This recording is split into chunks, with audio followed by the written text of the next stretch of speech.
नारायणं नमस्कृत्यं नरं चैव नरोत्तमं देवी सरस्वती व्यासं ततो जयमुदीरयेत्। ॐ नमो भगवते वासुदेवाय। ॐ नमो भगवते वासुदेवाय।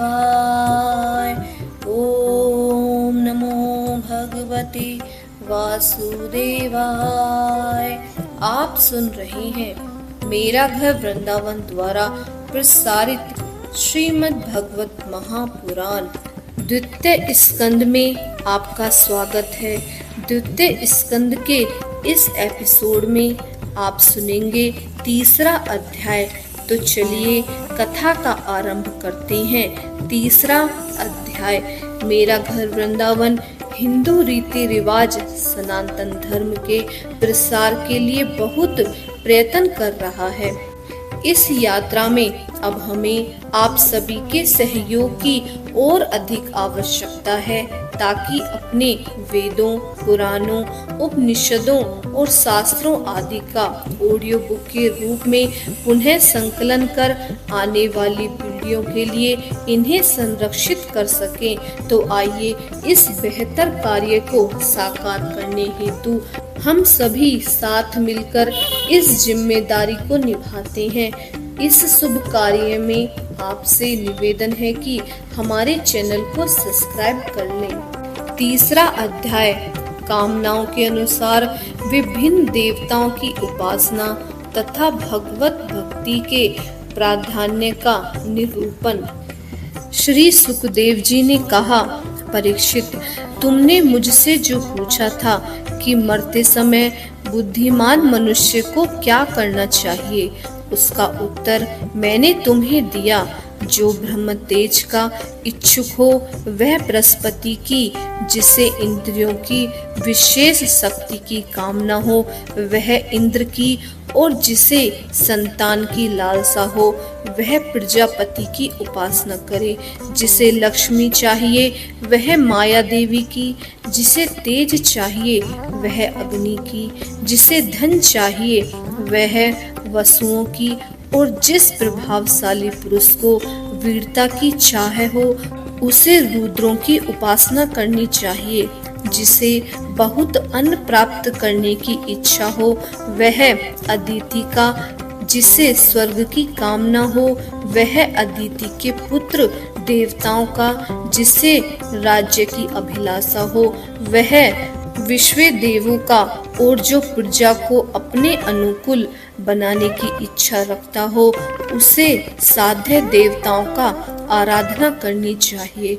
आयु की इच्छा से अश्विनी कुमारों का, पुष्टि की इच्छा से पृथ्वी का, और प्रतिष्ठा की चाह हो तो लोक माता पृथ्वी और घो यानी आकाश का सेवन करना चाहिए। सौंदर्य की चाह से गंधर्वों की पत्नी की प्राप्ति के लिए उर्वशी अप्सरा की, और सबका स्वामी बनने के लिए ब्रह्मा की आराधना करनी चाहिए।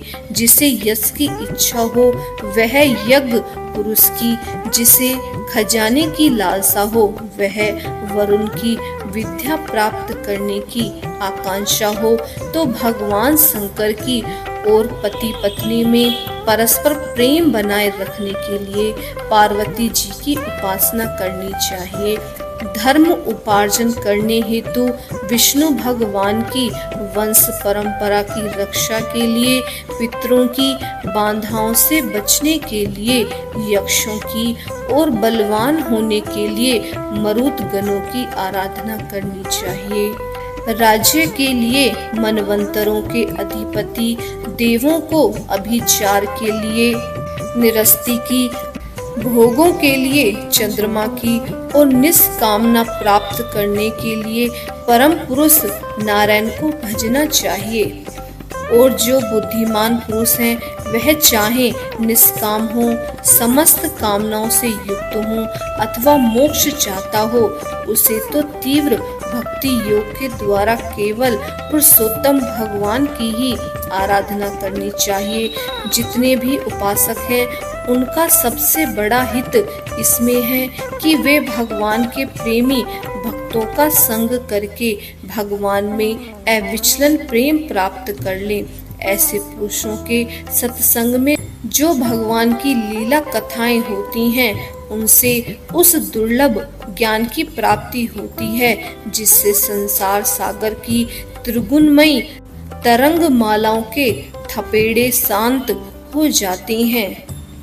हृदय शुद्ध होकर आनंद का अनुभव होने लगता है।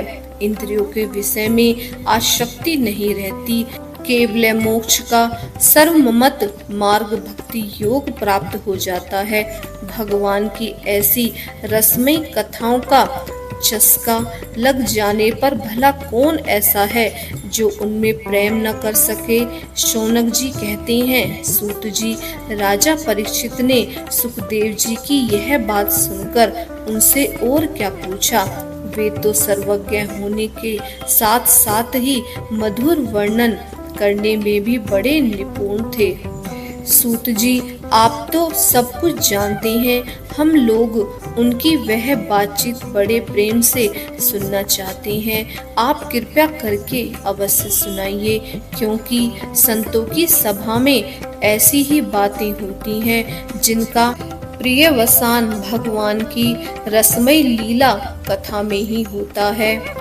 पांडु नंदन महारथी राजा परीक्षित बड़े भगवत भक्त थे। बाल अवस्था में खिलौनों से खेलते समय भी वे श्री कृष्ण का ही रस लेते थे। भगवान में श्री सुखदेव जी जन्म से ही भागवत परायण हैं। ऐसे संतों के सत्संग में भगवान के मंगलमय गुणों की दिव्य चर्चा अवश्य ही हुई होगी। जिसका समय भगवान श्री कृष्ण के गुणों के गान अथवा श्रवण में व्यतीत हो रहा है, उसके अतिरिक्त सभी मनुष्यों की आयु व्यर्थ ही जा रही है। वे भगवान सूर्य प्रतिदिन अपने हृदय को अस्त से उनकी आयु छीनते जा रहे हैं। क्या वृक्ष नहीं जानते? क्या लोहार की धोकनी सांस नहीं जानती? गांव के अन्य पालतू पशु क्या मनुष्य पशु की ही तरह खाते पीते या मैथुन नहीं करते? जिनके कान में भगवान श्री कृष्ण की लीला कथा कभी नहीं पड़ी, वह नर पशु, कुत्ते, ग्राम सूकर, ऊंट और गधे से भी गया बीता है। सूत जी, जो मनुष्य भगवान श्री कृष्ण की कथा कभी नहीं सुनता, उनके कान बिल के समान है। जो जीव भगवान की लीलाओं का गायन नहीं करती, वह मेंढक की जीभ के समान टर टर करने वाली है। उसका तो न रहना ही अच्छा है। जो सिर कभी भगवान श्री कृष्ण के चरणों में झुकता नहीं, वह रेशमी वस्त्र से सुसज्जित और मुकुट से युक्त होने पर भी बोझ मात्र ही है। जो हाथ भगवान की सेवा पूजा नहीं करते, वे सोने के कंगन से आभूषित होने पर भी मुर्दों के हाथ हैं। जो आंखें भगवान की याद दिलाने वाली मूर्ति, तीर्थ, नदी आदि का दर्शन नहीं करती, वे मोरों की पंख में बने हुए आँखों के चिन्ह के समान निरर्थक हैं। मनुष्य के वे पैर चलने की शक्ति रखने पर भी न चलने वाले पेड़ों जैसे ही हैं, जो भगवान की लीला स्थलियों की यात्रा नहीं करते। जिस मनुष्य ने भगवत प्रेमी संतों के चरणों की धूल कभी सर पर नहीं चढ़ाई, वह जीता हुआ भी मुर्दा है। जिस मनुष्य ने भगवान के चरणों पर चढ़ी हुई तुलसी की सुगंध लेकर उसकी सराहना नहीं की, वह श्वास लेता हुआ भी श्वास रहित शव है। सूत जी, वह हृदय नहीं लोहा है जो भगवान के मंगलमय नामों का श्रवण कीर्तन करने पर भी पिघलकर उन्हीं की ओर बह नहीं जाता। जिस समय हृदय पिघल जाता है, उस समय नेत्रों में आंसू झलकने लगते हैं और शरीर का रोम रोम खिल उठता है। प्रिय सूत जी, आपकी वाणी हमारे हृदय को मधुरता से भर देती है। इसीलिए भगवान के परम भक्त आत्मविद्या विशारद श्री सुखदेव जी ने परीक्षित के सुंदर प्रश्न करने पर जो कुछ कहा वह संवाद आप कृपया करके हम लोगों को सुनाइए। ओम नमो भगवते वासुदेवाय। अध्याय समाप्त।